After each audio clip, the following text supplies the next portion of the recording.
আমাকে ছাড়িয়া পাহাড়ে গহে আসিয়া তুমি উম্মতের মায়ে পরে কাঁদতেছো গো বাবা।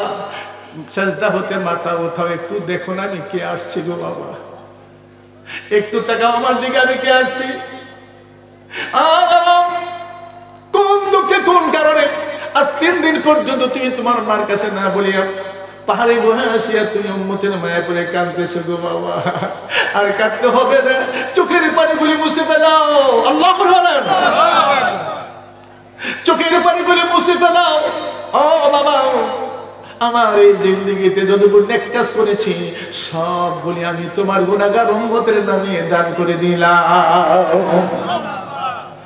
আওয়াজ নাই, আমার নবী কাঁদবে, ফাতেমা কাঁদবে, উমর কাঁদবে, উসমান কাঁদবে, আলী কাঁদবে, পাহাড়টা আরম্ভ করে দিয়েছেন।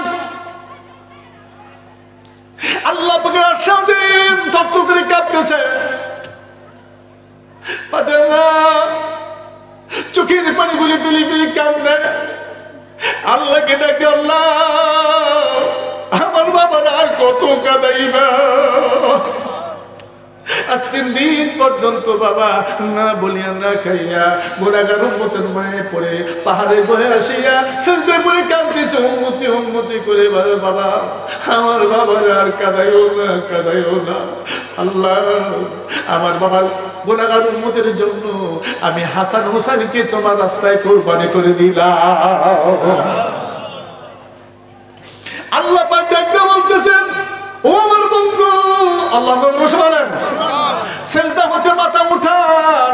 আপনার চোখে পানি আমি আল্লাহ সহ্য করতে পারি না। বন্ধুহীন আপনি সেজদা হতে মাথা উঠান, আর কাঁদতে হবে না, কাঁদতে হবে না।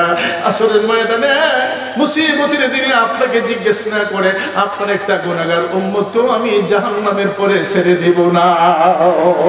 আমরা সেই রাসূলকে মহব্বত করতে চাই কি চাই না বলো? এখানে দুই হাত তুলে কথা দেখাও।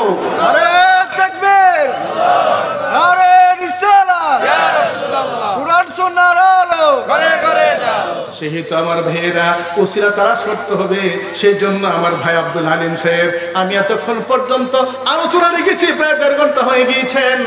কারণটা হলো একটা মসজিদ দিয়েছে, বলো তো দেখি মসজিদটা কার গো?